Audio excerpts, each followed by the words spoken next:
यादेव सर्वमंगल तयोस्मरा संस्कृतो जयमंगलम लाभस्तेषम जयस्तेषम पुतस्तेषम परभव यह बिंदी वरशौपु हृदय स्तुजनर्धन आपदमापहार्तातं वातारं सर्वसंपादं लोकाभिरामं श्रीराम भूये भूये नमोऽहं सर्वमंगल मंगल्ये शिवे सर्वार्थ साधके शरण्ये त्र्यंबके देवी नारायणी नमोस्तुते మంగళకరమైన వాటిలోనూ అతి మంగళకరమై సర్వమంగళ నామధేయురాయలై అన్ని అర్థముల వల్ల సాధించి శరణు తెచ్చిన వారికి ఆశ్రయం ఇచ్చే ముక్కండి దేవరాయన శివుని అర్ధాంగి అయిన ఓ పార్వతి, ఓ దుర్గాదేవి, ఓ నారాయణి నీకు నమస్కరిస్తున్నాను. ఈ కింది మంత్రమును చదువుతూ కుడి చేతి అక్షతలు దేవునిపై చల్లాలి. అక్షతలు తీసుకొని కుడి చేతి అక్షతలు తీసుకొని దేవునిపై చల్లాలి. అందరు అక్షతలు తీసుకోరు. ఓం లక్ష్మీనారాయణ అభ్యాయ నమః, ఓం ఐశ్వరాభ్యాయ నమః, ఓం వాణి హిరణ్య గర్భాయ నమః, ఓం శశి పురంధరాభ్యాం నమః, ఓం అరుంధతి వశిష్ఠభ్యాం నమః, ఓం శ్రీ సీతారామాభ్యాం నమః. నమస్తే భోగ్య మహాజనాభ్యం అయం ముహూర్తస్సు ముహూర్తోస్తు ఉతో ఝడన కింద ఉతో శ్రద్ధలు వెనుకకు వేసుకోవాలి. వెనుకకి ఇప్పుడు తిష్టంతు భూత పిశాచ ఏతి భూమి బరాహ ఏత శవా విరోధిన బ్రహ్మ కర్మ సమారభే వేసుకోవాలి అక్షింతలు.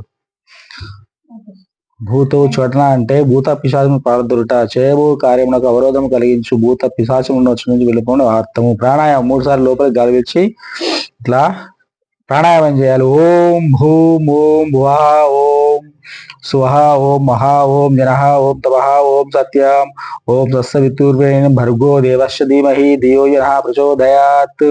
ఓమ పజ్యోతి రసోమృతం బ్రహ్మర్భూవస్సురోం. కారణం గృహస్థులు వెళ్తూను ముక్కును పట్టుకొని ఎడమల ద్వారా కాలు విడిచి ఇట్లా చేయాలి. అపవిత్ర పవిత్రోహ సర్వవస్తంగతోపి నాయః స్మరేధ్యా విరూపాక్షరం బ్రహ్మాభ్యంతరశుచి. 4 సార్లు దిక్కులో ఉత్తినతో నీళ్లు కలవాలి. నీళ్లు శుద్ధి చేయాలి. 4 దిక్కులో నీళ్ళు శుద్ధి చేయాలి. సంకల్పం ఎప్పుడు ఎక్కడ ఎవరు ఏమి కోరి ఏ పని చేస్తున్నారో స్పష్టంగా చెప్పుకోవాలి. దాన్ని సంకల్పం అంటారు. చదువుకునే బాగా చదువుకోవాలని కోరుకోవాలి. జాబ్ కోరుకోవాలి. లక్ష్మీదేవి కటాక్షంగా లక్ష్మి కోరుకోవాలి. సంకల్పం చేసుకోండి మనసులా. సో సంకల్పం చేసుకోండి. మమ ఉపాత్త సమస్త ధురితాక్షయ ద్వారా శ్రీ పరమేశ్వర విద్యార్థం శుభే శోభనే ముహూర్తే శ్రీ మహావిష్ణు రాజ్ఞాయ ప్రవర్తమానస్య అద్య బ్రహ్మణః ద్వితీయ ప్రార్థే శ్వేతవరాహ కల్పే వైవస్వతే మన్వంతరే కలియుగే ప్రథమపాదే జంబుద్వీపే భరతవర్షే భరతఖండే మేరోర్దక్షిణ నదీ సమీపే శ్రీశైలస్య నివాసిత గృహే అస్మి వర్తమాన వ్యవహారిక చంద్రమానేన శ్రీ ఏ సంవత్సరం ఇది? ఈ సంవత్సరం వృషభనామన నామ సంవత్సరే భాద్రపద మాసే శుక్లపక్షే తిథి శుభ నక్షత్రే శుభయోగి శుభాకరణే ఏవాగన విషయం విశిష్టపాయే శుభాతో శ్రీమాన్. గోత్రం ఏమనుకోవాలి? గోత్రం జలనీల గోత్రశ నామధేయ. మీ పేర్లు అనుకోండి. ఇక పరమపత్ని మీ కుటుంబ సభ్యులందరి పేర్లు అనుకొని సమతోహం సకుటుంబశ క్షేమస్థైర్య విజయ అభయ ఐరాగ్య అష్టాభ్యాభివృద్ధ్యార్థం ధర్మార్థ కామోక్ష చతుర్విధ ఫల పురుషార్థ సిద్ధ్యార్థం పుత్ర పౌత్రోభివృద్ధ్యార్థం సకల కార్య సర్వదా దిగ్విజయ సిద్ధ్యార్థం శ్రీ వరసిద్ధి వినాయక దేవత ఉద్దిష్ట శ్రీ వరసిద్ధి వినాయక దేవత పూజా కరిష్యే అధౌ నిర్విఘ్న పరిసమాప్తార్థం శ్రీ మహాగణపతి పూజం కరిష్యే. నీరు ముట్టుకోవాలి. నీరు పట్టుకోరు అందరు. భవసంచిత పాపఘ విధ్వంసన విచక్షణం విఘ్నాంధకార భాష్యంతం విఘ్నరాజ మహాంభ జయేకదంతం శూర్పకర్ణం గజవక్తం చతుర్భుజం పశంకుశధనం దేవం ధ్యామే సిద్ధి వినాయకం ఉత్తమం గణనాథస్య వ్రతం సంపత్కరం శుభం భక్తాభిష్టప్రదం తస్మాధ్యాయేత్తం విఘ్ననాశనం. తీసేయండి. షడోషోపచారణ పూజ ధ్యాయేత్తం జనకం దేవం తప్తకాంచ సన్నిధం చతుర్భుజం మహాకాయం సర్వభారణ భూషితం శ్రీ మహాగణపతాయ నమః.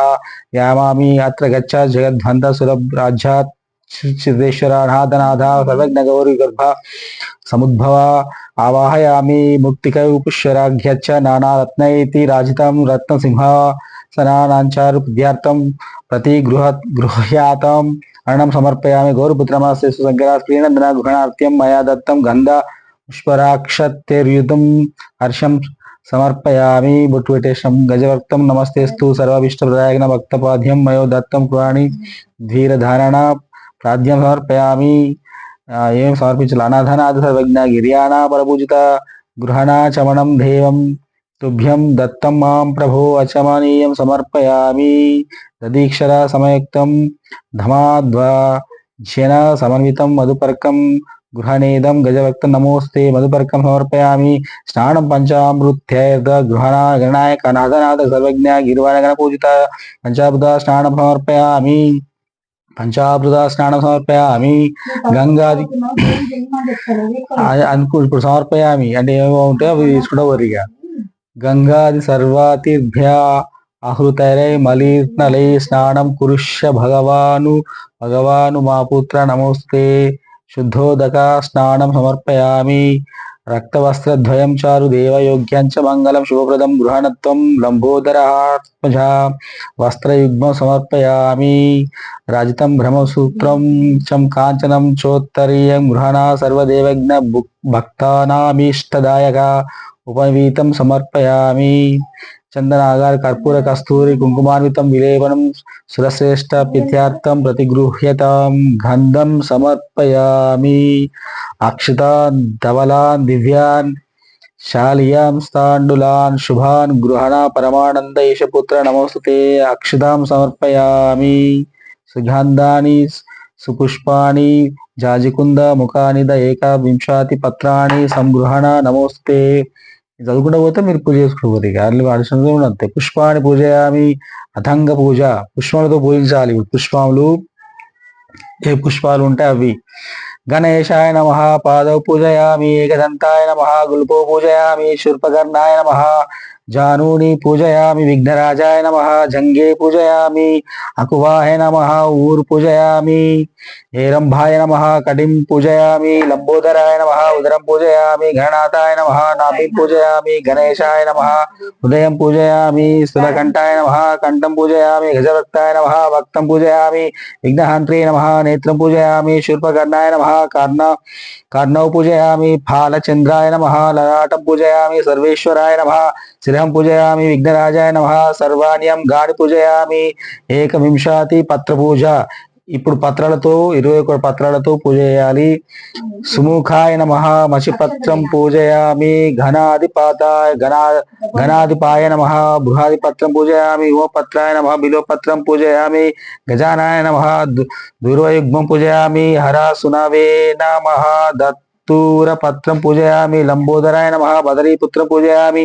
గుహగ్రజాయ నమ అపారమార్గం పత్రం పూజయామి. గజకర్ణాయ నమ తులసీపత్రం పూజయామి. ఏకదంతాయ నమ చ్యుతపత్రం పూజయామి. వికటాయ నమ కరవీరపత్రం పూజయామి. భిన్నదంతాయ నమ విష్ణుకాంతపత్రం పూజయామి. వటనే నమ దాడిని పత్రం పూజయామి. సర్వేశ్వరాయ నమ దేవదారు పత్రం పూజయామి. ఫలచంద్రాయ నమ మరువక పత్రం పూజయామి. ఏరంబాయ నమ సింధువార పత్రం పూజయామి. శూర్పకర్ణాయ నమ బాజిపత్రం పూజయామి. సురగ్రజాయ నమ గండకీ పత్రం పూజయామి. శివభక్త్రాయ నమ శమీపత్రం పూజయామి. వినాశకాయ నమ అశ్వత్థపత్రం పూజయామి. సురసేవితాయ నమ అర్జునపత్రం పూజయామి. కపిలాయ నమ అర్కపత్రం పూజయామి. శ్రీ గణేశ్వరాయ నమ ఏకవింశాతి పత్రాన్ని పూజయామి. శ్రీ వినాయక అష్టోత్తర శతనామ పూజ. ఓం గజానాయ నమ. ఓం గణాధ్యక్షాయ నమ. ఓం విఘ్నరాజాయ నమ. ఓం వినాశాయ నమ. ఓం దైమాతురాయ నమ. ఇప్పుడేమన్నా సపడకుండండి. ఓం బ్రహ్మాయ నమ. ఓం శుభాయ నమ. ఓం కృతాయ నమ. ఓం సుప్రదీప్తాయ నమ. ఓం సుఖనిధాయ నమ. ఓం సురాధ్యక్షాయ నమ. ఓం సుధారిఘ్నాయ నమ. మహాగణపతయ నమ. మాన్యాయ నమ. ఓం మహాకాలాయ నమ. మహాబలాయ నమ. హిరంభాయ నమ.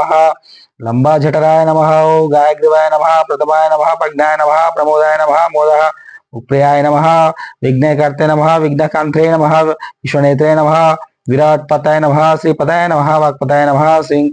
ఓం శృంగరినే నమ. శుధవసాయ నమ. శివప్రియాయ నమ. శీఘ్రగాయ నమ. సంశుదాయ నమ.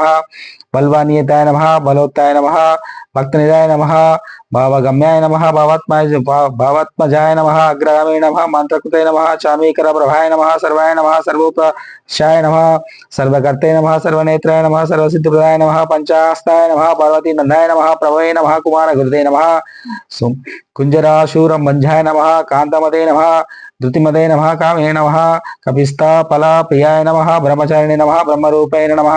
ఉమహదాయ నమ. మహోత్కటాయ నమ. మహావీరాయ నమ. మంత్రిణే నమ. మంగళస్వరూపాయ నమ. ప్రమదాయ నమ, జాయేష్ నమ, యక్ష కిన్నర సేవితాయ నమ, గంగా సుతాయ నమ, గణాధిశాయ నమ, గంగారణీనాథాయ నమ, అడవే నమ, జ్యోతిషే నమ, ఆక్రాంత పద విచ్చ చిత్రాభాయ నమ, అభీష్టప్రదాయ నమ, మంగళప్రదాయ నమ, వ్యక్తరూపాయ నమ, పురుషపురాయ నమ, పురుషపురాయ నమ, పుష్టే నమ, పుష్కరోతు క్షిక్తహరణాయ నమ, అగ్రగణ్యాయ నమ, అగ్రపూజ్యాయ నమ, అపకృత పరక్రమాయ నమ, సత్యధర్మిణే నమ, సఖ్యాయ నమ, సారాయ నమ, సరసాంబునిదాయ నమ, మహేశాయ నమ, విషాంగధాయ నమ, మణికంకిని మేకలాయ నమ, సమస్త దేవతామూర్తాయ నమ, సహిష్టవే నమ, బ్రహ్మ విద్యాది దానభువే నమ, విష్ణువే నమ, విష్ణుప్రియాయ నమ, భక్త జీవితాయ నమ, ఐశ్వర్యకారణాయ నమ, సతతోచితాయ నమ, విశ్వగృతిషేనాయ నమ, విశ్వరక్షా విధానకృతే నమ, కళ్యాణగురువే నమ, ఉన్మత్తవేషాయ నమ, పరాజునే నమ, సమస్త జగదాధారాయ నమ, సర్వేశ్వరాయ ప్రదాయ నమ, విశ్వేశ్వరాయ నమ, అగ్రాణ పద్మార్కం గరుడమహర్నిశం అనేకదంతం భక్తానమేకదంతం ఉపాస్మహే, దశాంగ గుగ్గులోపితం సుగంధం సుమనోహం ఉపాసుత నమస్త్యం గృహణో వరదో భవ. ధూపమగ్రాప్రయామి సాధ్యం త్రివర్తి సంయుక్తం వహ్నాది జో ఇతం మయా గృహణ మంగళం దీపం యశపుత్రం నమోస్తుతే. దీపం నమస్కారం పెట్టుకోర్రి. దీపం దర్శనయామి సుగంధ కృతాశం వమోదగం ఘృతపాచిత నైవేద్యం గృహ్యతాంచన ముక్తే ప్రకల్పితాన్ భక్ష్యం చ లేహ్యం చ చోహ్య పానీయమేవ చ ఇదం గృహణ నైవేద్యం మయా దత్తం వినాయక నైవేద్యం సమర్పయామి. సచ్చిదానంద విఘ్నేశ పుష్కరాణి ధనాని చ భూమ్యం స్థితాని భగవాన్ స్వీకురస్య వినాయక సువర్ణ పుష్పం సమర్పయామి. పూగీసల సమయుక్తం నాగివల్లి దళైర్యుతం కర్పూర చూర్ణ సంయుక్తం తాంబూలం ప్రతిగృహ్యతాం తాంబూలం సమర్పయామి. తాంబూలం వృతపర్తి సహసైచ్చ శకలై స్థితం నీరాజనం వయదత్తం గృహణో వరదో భవ నీరాజనం సమర్పయామి. నీళ్ళు వేసి ముక్కుర్రి. అథ దుర్వాయుగ్మ పూజ సవరింతు గణాధిపతాయ నమ, దుర్వాయుగ్మం పూజయామి. ఉమపుత్రాయ నమ, దుర్వాయుగ్మం పూజయామి. అకువాహాయ నమ, దుర్వాయుగ్మం పూజయామి. వినాయక నమ, దుర్వాయుగ్మం పూజయామి. ఈశపుత్రాయ నమ, దుర్వయుగ్మం పూజయామి. సర్వసిద్ధుడాయ నమ, దుర్వయుగ్మం పూజయామి. ఏకదంతాయ నమ, దుర్వయుగ్మం పూజయామి.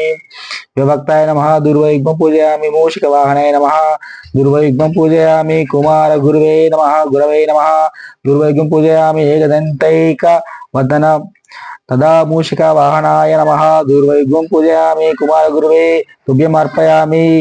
సుమాంజలిం మంత్రపుష్పం సమర్పయామి. నమస్కారం ప్రార్థన. ప్రదక్షిణం కరిష్యామి. సతం మోదిక ప్రియ నమస్తే విఘ్ననాశన.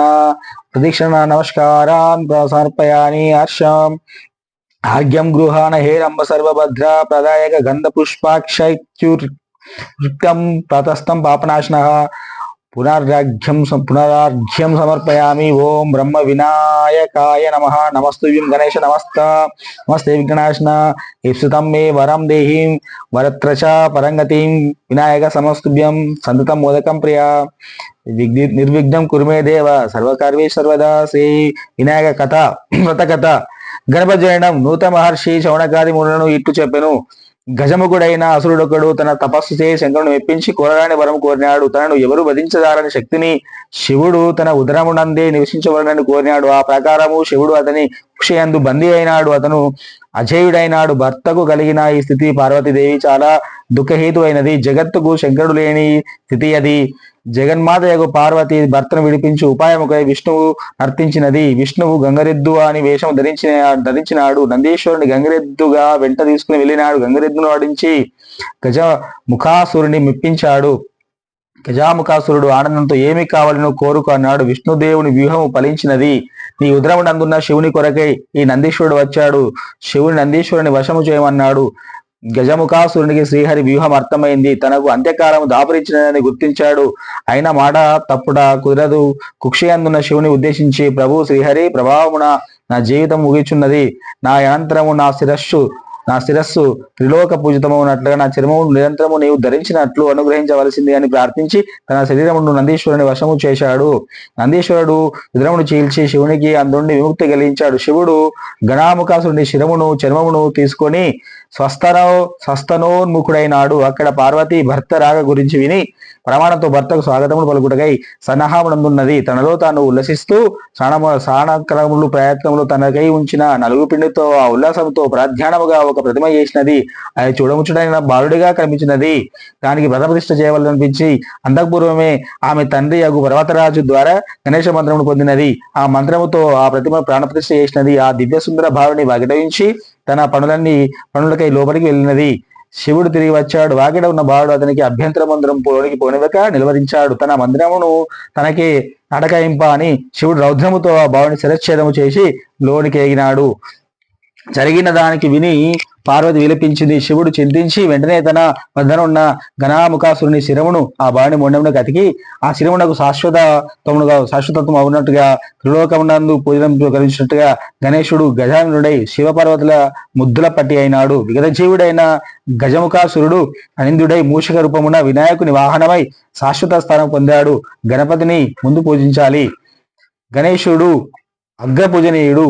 ఆదిదేవుడు విఘ్నేశ్వరుడు కాని ప్రకృత గజాననమూర్తి మాట ఏమిటి? ఈ గజానుని ఆ స్థానము కలగవలసింది. శివుడి రెండవ కుమారుడైన కుమారస్వామి తనకు ఆ స్థానము కోరినాడు. శివుడు ఇరువురికి పోటీ పెట్టినాడు. మీలో ఎవరు ముల్లోకంలో పవిత్రమైన స్నానాలు చేసి ముందుగా నా వద్దకు వచ్చేదరో వారికి ఆధిపత్యం లభిస్తుందన్నాడు. కుమారస్వామి వేగముగా సులువుగా సాగి వెళ్ళినాడు. గజాననుడు మిగిలిపోయినాడు. త్రిలోకముల పవిత్ర నది స్నాన పాదయము ఉపాయం అర్థించాడు. వినాయకుని బుద్ధి సూక్ష్మతను పురుషుపైన పరమశివుడు అట్టి ఫలాదాయకమును నారాయణ మంత్రమును అనుగ్రహించాడు. నారాముల అనగా జలములు, జలములన్నీ నారాయణుని ఆధీనాలు అనగా ఆ మంత్రాధీనములు. మంత్ర ప్రభావం చేత ప్రతి తీర్థ స్నానమునందు కుమారస్వామి కన్న ముందే వినాయకుడు ప్రత్యక్షమై కాజొచ్చాడు. వినాయకునికి ఆధిపత్యం లభించినది. చంద్రుడి పరిహాసము. గణేశుడు జ్ఞానస్వరూపి, అగ్రపూజనీయుడు, జగదంధ్యుడు. ఆ విషయం విస్మరించిన చంద్రుడు వినాయకుని వింతరూపమును విరగబడి నవ్వాడు. చంద్రుడు మనస్సుకు సంకేతము. ఫలితముగా లోకమునకు చంద్రుడకు సరణీయుడైనాడు. అతని మాన్యత నశించింది. విందుడైనాడు. అతని పట్ల లోకములు విముఖత కలిగి వహించాలి అనగా అతనిని చూడరాదు. చూసిన ఎడల అజ్ఞానముతో నింద్యాడైనట్లే లోకులు కూడా అజ్ఞానులు అవుతారు, నిందలకు గురవుతారు. చంద్రునికి కలిగిన శాపము లోకమునకు కూడా శాపమైనది. లోకులు చంద్రుని చూడకుండాట్లు నీలాపనిందుల మధ్య సవ్యముగా సావుడు ఎట్లు. చంద్రుడు జరిగిన పొరపాటు పక్షితమము చెందాడు. లోకులు ఈ శాపము నుంచి విముక్తి గణపతిని అర్థించారు. కరుణామయుడు ఆ దేవుడు విముక్తికై ఉపాయమును సూచించాడు. భాద్రపద శుద్ధ చవితి నాడు తన పూజ చేసి తన కథను చెప్పుకుని అక్షింతలు శిరమున ధరించిన ఎడల నిష్కలంక జీవితం సాధ్యమని అనుగ్రహించాడు. కథ విన్నారు కదా, శిరస్సు మీద చల్లుకోండి అక్షింతలు. ఇది ఎల్లరికీ విధేయమని వక్కానించబడింది. దీనిలో ఎమర్పాడు ఎంతటి వారిని అయినా తగదని శమంతక మంజు పాఖ్యానము ద్వారా మరింత స్పష్టం చేయబడింది. శమంతక కోపాఖ్యానము చంద్రదర్శనము నీలాపనింద. ఒకనొక వినాయక చవితి సందర్భమున శ్రీకృష్ణ పరమాత్మలో చంద్రబింబను చూడటం సంభవించింది. కానీ దుష్ఫలితము ఆయనను తప్పలేదు. సత్రాజిత్తు అతను సూర్యోపాసన చే శమంతకమణిని సంపాదించాడు. దినమునకు 8 వారములు బంగారము నీగల మణి అది. అంతటి శక్తివంతమైన మణి పరిపాలకుల వద్ద ఉండదగినని దర్భాఢ్యుడగు శ్రీకృష్ణుడు భావించాడు. ఆ విషయము సత్రజిత్తు సూచించాడు. అతనికి ఆ సూచన రుచించలేదు. అనంతరము సత్రాజిత్తు తమ్ముడగు ప్రసేనుడు విలాసముగా ఆ మణి ధరించి వేటకి అడవికి వెళ్ళినాడు. అది అతనికి నాశన హేతువైనది. ఆ మణిని చూచి మాంసఖండమని భ్రమించిన సింహం ఒకటి అతన్ని వెంటాడి చంపి మణిని నొండకచ్చుకుపోయింది. నిజము తెలియని సత్రాజిత్తు మణి త్రిలోకములో త్రికృష్ణుని తన తమ్ముని చంపి అపహరించడాన్ని అనుమానించి నిందాపలు చేయడం జరిగింది. ఆ నింద వాపుకొనుటకు శ్రీకృష్ణునికి అవశ్యమైనది. అడవిలో అన్వేషణ సాగించాడు శ్రీకృష్ణ భగవానుడు. ఒక చోట ప్రసేనుడు కలేబరుడు కనిపించింది. అచ్చట కనిపించిన సింహము కాలి జడల వెంట సాగి వెళ్ళాడు. ఆ ప్రదేశంలో సింహము బల్లోకం పోరాడిన జడలు కనిపించాయి. శ్రీకృష్ణుడు బల్లోకము కాలి జడల వెంట వెళ్ళాడు. అవి ఒక గుహంలోకి వెళ్ళాయి. గుహలోనికి బాడు ఉన్న వీళ్లతో దిగి మడి వేలాడి గట్టిపడి ఉంది. శ్రీకృష్ణుడు ఆ మణిని అందుకున్నాడు. ఇంతలో భయంకర మరచు ఒక బల్లోకం పడింది. భీకర సమరం సాగింది. ఒక దినము కాదు, 2 దినములు కాదు, 28 దినములు క్రమంగా బల్లూకంకు శక్తి క్షీణింపి వచ్చింది. అది సామాన్య బల్లూకం కాదు. మహాభక్తుడైన శక్తివంతుడైన జాంబవంతుడు. రామాయణ కాలం నాటి ఆ జాంబవంతుడు కర్మబంధంలో విడవలు నిలిచి ఉన్నాడు. అజయుడు. అతను ఎవరి వల్లను అతను క్షీణబలుడు కాలేడు. ఒక శ్రీరామచంద్రుడు వలన సాధ్యము. ఈ విషయం తెలిసిన జాంబవంతుడు తాను 8 దినములు పోరాడుతున్న రామచంద్రుడు తినని గుర్తించి స్తోత్రము జయనమించాడు. అది త్రేతాయుగము గాథ. త్రేతమునటి కథ, త్రేతాయుగమునటి గాథ. ఇది ద్వాపర యుగము. ఈ యవనావతారంలో జంబవంతుని శ్రమకు మెచ్చిన శ్రీరామచంద్రుడు ఒక వరము కోరుకోమనగా అభిమతో జాంబవంతుడు స్వయంగా శ్రీరామచంద్రుడితో ద్వంద్వ యుద్ధములు కోరినాడు. అది శ్రీరామ కార్యం కాదు కాన అప్పుడు నెరవేరలేదు. అవేగంతో అతను కోరిన కోరిక జాంబవంతుడు దీర్ఘకాల కర్మ బంధమైనది, ఇప్పుడు కర్మ పరిపక్వమైనది. నేడి రూపమున ఆ ద్వంద్వ యుద్ధము సంఘటితమైనది. అవేగం వైద్యులైనది. అహంగభావం నశించింది. శరీరము శిథిలమైంది. జీవితేచ్ఛ రచించింది. శ్రీకృష్ణ పరమాత్మను దాన్ని గ్రహించవచ్చినది. శ్రీరామచంద్ర ప్రభుని గ్రహించి మృడమిల్లి ఆ మైనితో పాటు తన కుమార్తె జాంబవతిని అప్పగించి కర్మబంధ విముక్తి పొందాడు జాంబవంతుడు.